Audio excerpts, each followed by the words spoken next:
IMPHAL East District ki YAROI Police Station konba Thamnapokpi gi labukta law SHUDUNA leiba lawmi singda ngase yo Kuki KHULAI PAIBA singna chingdagi kumtharaglaga thabak suba lepu HAINA KIHALLAKPADAGI KHUNJA sing lanjana khrei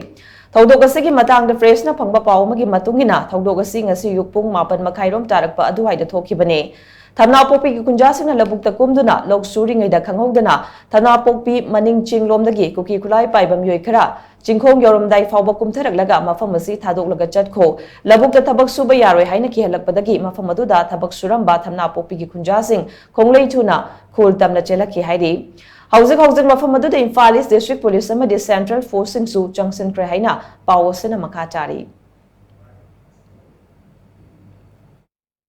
Hamada uha hana lawrami koi je dum tasal de saida lawna bren khalleba aduga anira humlak su da noi siningda di am tuna ka horon ha ko koi jum kare ahian bo for sara ngafi draga di su banga maroi da sida hoji habdi sida inangna eb moina leije akoi isagi lawlok po thongan da nang mo tun lawlok po moina attack of slaga Taimor ki tara masi pen da bam di lei aduna mai le na mo Thamnapokpi me ga koi sumane singong ja lei bo kun ninge kamaina lawlok ka dage kamaina ko hinga dage jam protection pen ninge bani akoi gi